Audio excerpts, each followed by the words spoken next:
Good morning, friends, from windy Simi Valley, California. My name is Andy Maddock. I'm the lead pastor of Simi Valley United Methodist Church, and I am checking in with you from my home today. It is about 11 o'clock in the morning here. I got back from a mountain bike ride through the winds for about 10 miles that worked real hard, but I wanted to take the chance to check in. If you checked our page yesterday, you would have noted that I took yesterday off from posting a video and spent the day relaxing, spent it, time with family, getting some dishes and laundry done, and ultimately investing some time in Camille and just relaxing that today might be healthy and holy. We all need seasons of rest. We all need seasons where we get a bit of a break, and yesterday was one of mine. And this morning I check in from my home, trying to model a little bit of that posturing of staying at home and being healthy. I've got my setup here in my bedroom, and so I have the chance to just check in with you a little bit. But I went a little simpler today. I don't have multiple cameras, and I'm actually not even going to do music this morning. I just wanted to check in with a little bit of poetry, a little bit of scripture, and a little bit of thought from me to start your day. Mostly because I'll spend the rest of today doing my best to check in with some folks. I look forward to reading the returned letters from my Easter letter. I included a little slip in that invited folks to share their thoughts on how they were doing mentally, spiritually, and physically, and how they were making use of our online ministry. And I want to use those as a tool for follow-up today and for prayer. But two great men from my life that I know I'm praying for this morning. One is Henry Moye. I've checked in with Paula this morning and been speaking with her through Facebook Messenger a bit today. Henry continues to walk a fine line between potential health and vitality and the risk to slip further away from us. He was off the ventilator for about an hour yesterday, but it caused a fever spike and blood pressure spike. So he's balancing that hardship of trying to recover, but also trying to do what's best for him. According to his doctors and nurses and Paula, everything that he's experiencing is fairly normal for their COVID patients, including the little fever spikes. So they're doing their best to tend to him, and I'm grateful for their shepherding with him. And I invite your continued prayers for Henry Moye today and throughout the day as we wait and watch with Paula for his sake. She reminded me that it's going on. Almost 4 full weeks now. We're a few days shy of that. So for the 3.5 weeks that they've been apart and he's been in their critical care, we offer God's praise and thanksgiving for their good work in his story, but also that longing that we might continue to see glimpses of hope and holiness. And then another man I'm praying for today is Mark Horowitz. Mark's headed in for surgery as we speak. It's a minor procedure unrelated to COVID-19, but to be on the campus of a hospital is nerve-wracking, and I pray for Kate. I know that she can't be there with him in the midst of her recovery from her own surgery earlier a month ago, and so grateful for their daughter who can shepherd him through this process, and we hope that he finds relief with his surgery today. So Mark and Kate and the whole Horowitz clan, Emma and the Pazes in Idaho, we're all praying for you and holding you in tender mercy this morning as well. We love you bunches. I wanted to take the opportunity to share in a couple of readings today with you. And the first is coming from a psalm. And this is Psalm 93, and it talks about the majesty of God's rule. And it reads in this way: The Lord is king. He is robed in majesty. The Lord is robed. He is girded with strength. He has established the world. It shall never be moved. Your throne is established from old. You are from everlasting. The floods have lifted up, O Lord. The floods have lifted up their voice. The floods lift up their roaring, more majestic than the thunders of mighty waters, more majestic than the waves of the sea. Majestic on high is the Lord. Your decrees are very sure. Your holiness befits your house, O Lord, forevermore. A short psalm that praises the majesty of God's rule this morning, but one that serves to talk a bit about the eternity and timelessness of God. I think in this season of physical distance where it's difficult to mark the days, it's difficult to mark the passing of time, where it all kind of seems like a blur, there's a sense of the holy in that, for God participates in the midst of the human experience with a sense of timelessness as well, and wanted to be mindful of that. I want to interject a poem by Walt Whitman. Whitman lived in the latter part of the 19th century, 1819 to 1892. And at a time when philosophical thought was emerging as the strength for the day, and there were a lot of people who were returning to some of the Greek classical literature and suggesting that we can't trust our senses for reality, and that all of this might just be some sort of philosophical construct. And here comes Whitman in Whitman's great way and just says, "I'm a poet, and I know what my senses tell me." So here is I Am the Poet by Walt Whitman. I am the poet of reality. I say the earth is not an echo, nor man an apparition, but that all the things seen are real.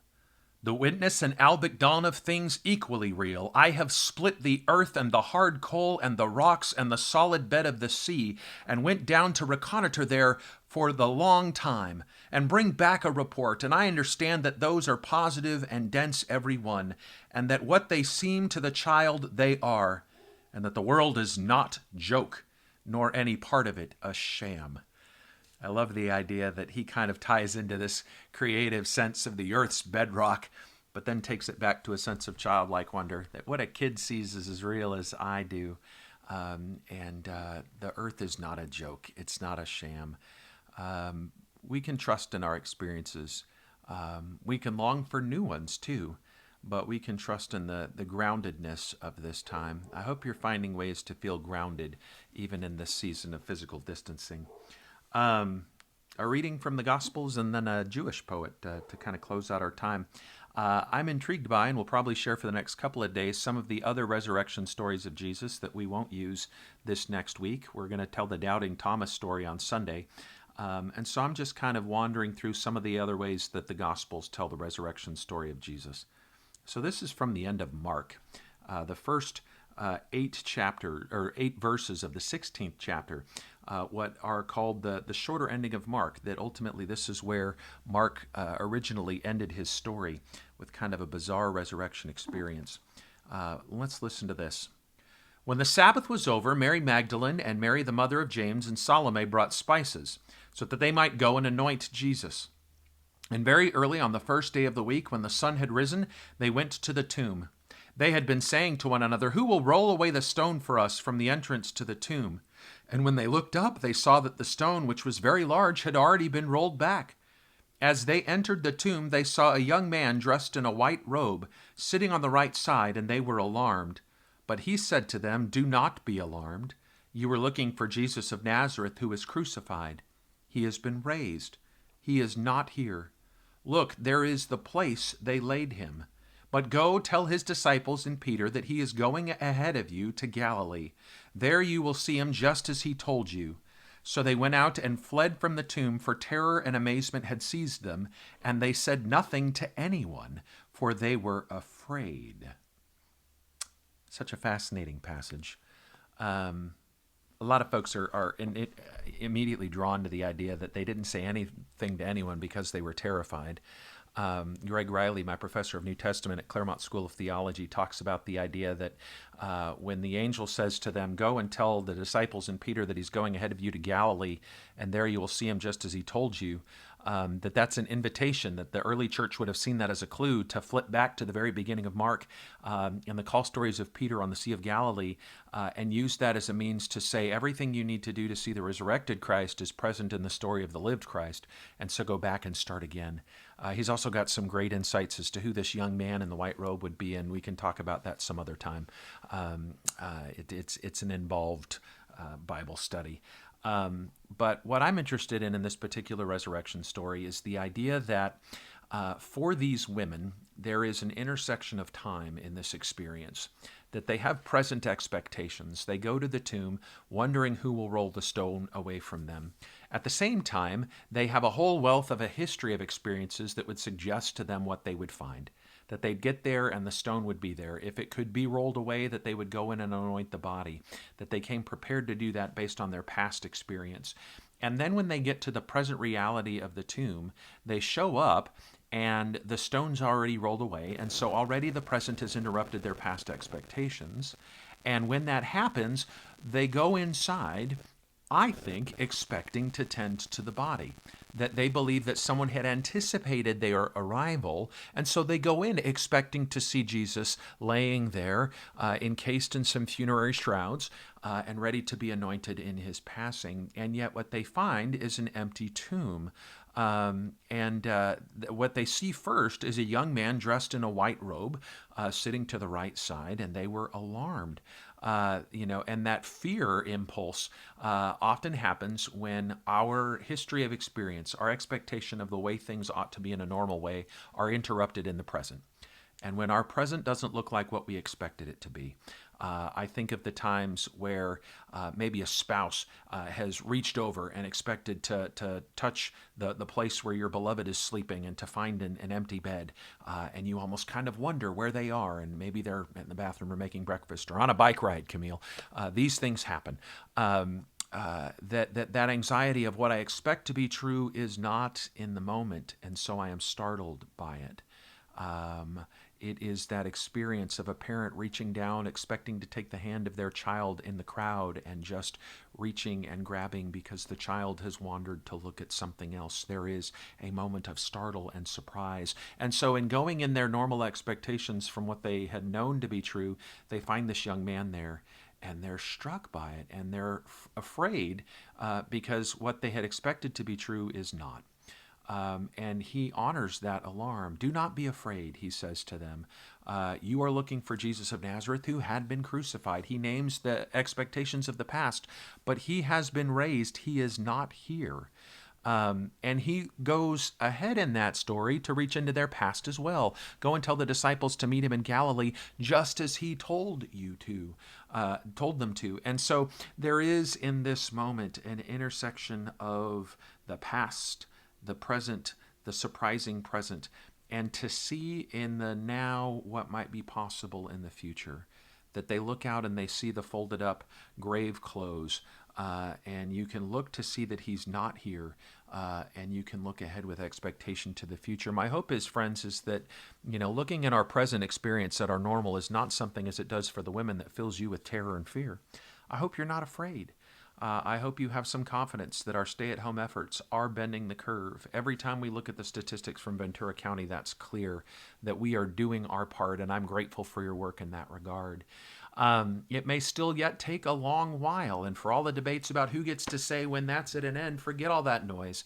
I think we'll have some real clarity as time progresses as to when the right time to return to some level of normalcy is. But the resurrection story reminds us that we might not ever come back to things a normal way, that it might be something new, that might be something surprising in the future for us, that we might change our patterns of behavior. And I look forward to what that looks like as well. So I thank God for the Gospel of Mark and that testimony and witness today. In my reading this morning, I was struck by one other poem. I don't quite know what it has to do with the resurrection, but I find it interesting nonetheless, and so I'll break it down for you. It's by a gentleman by the name of Nachman of Bratslav. He was a Hasidic Jew, and he was a disciple of Isaac Luria, who was a master of Kabbalah, if you're familiar with those traditions. And they wrestled with this question: how is it possible that the highest, God divine, who fills everything that exists with himself, could create the universe, which is not he? It's a theological and philosophical question. And Nachman, writing just after Whitman, 1771 to 1810, another poet who's taken too young, died at 29. I don't know what his story entails. I didn't look that up. But he wrote a large treatise called The Torah of the Void, and this is a selection of it. It was originally written in Hebrew, and this translation is by Zalman Schachter. So you can complain to him if it doesn't line up with other readings that you might be familiar with. But I want to share this from The Torah of the Void by Nachman of Bratslav. God, for mercy's sake, created the world to reveal mercy. If there were no world, on whom would mercy take pity? So to show his mercy, he created the worlds from Azuleth's peak to the earth's center. But as he wished to create, there was not a where. All was infinitely he, be he blessed. The light he condensed sideways, and thus was a space made, an empty void. And in space, days and measures came into being, so the world was created. This void was needed for the world's sake so that it might be put into place. Don't strain to understand this void. It is a mystery, not to be realized until the future is now. Once there was light, and much and powerful holy light, and it was in vessels. Too much light, too much power, and these vessels burst. And when the vessels burst, these fragments of holiness took form, becoming the outered sciences. So even of holiness there is offal. Just as there is sweat and hair and excrement, so holiness too has its offal. Now, offal in Hebrew, O-F-F-A-L, means a couple of things. It is a type of meat cut that wouldn't be the principally used part of meat, but it is still used for food. But it's also the name that's used for the parts of the animals that are thrown away or destroyed or just cast into the fire as an offering. The kind of undesirable things, the trash or byproduct of something. And so here Nachman ends with the idea that holiness has its cast aside part. It's offal that's cast away, that's set aside. And I'm so fascinated by that idea that the holiness would have waste material that becomes our very being. It's a very different way of understanding the idea that we have the image of God cast upon us, that we might be very much a part of that what is burst and loosed into the universe when holiness is kind of shed in the creative process. A couple of other places that I just really like this poem. The idea that the world is created for mercy's sake. Otherwise, where would mercy have a place to do her work? We often use the phrase, oh, for mercy's sake, or for Pete's sake. What does it mean if mercy is personified and needs a place to do her work and to show her craft? And so the world is created for that. I love it. That beautiful idea, that captivating the sense of creation story of Genesis, that what first needs to be created is light and darkness, day and night, space and earth, that he talks about the idea that the light is condensed sideways, that God is light, and so the light kind of spreads so that there's a void of darkness where the world can come into being. The void was needed for the world's sake so that it might have a place. And then writing, the latter part of the 18th century, early part of the 19th century, here is Nachman saying, don't strain to understand this void. It is a mystery not to be realized until the future is the now. And we live in a world 50 years on where our exploration of the void of space is a lived reality. Nachman's future is the now. That we go up into the heavens, so to speak, into outer space, and can see the celestial orbs, these globes, these balls of life-giving support here on Earth, and of the emptiness of space in our moon and in Mars beyond. And so all that he imagined as a mystery not to be too much worried about or understood is in fact something we come to know more and more about. And something that has always fascinated me. And then I love the beautiful idea of recapturing the story of Genesis chapter 1, where we have this creation story that says, in the beginning, God said, let there be light. That the way Nachman captured is, once there was light, much and powerful holy light, and it was in vessels, too much light and too much power, and the vessels burst. What does it look like for light to just burst out into the universe? What a powerful image that is. I'm waxing on, friends, and I'm struck by these words and how they kind of ring my bell and sit in my soul. I wish you blessings. I'll be praying for Henry and Mark and today and for all of our families of our church.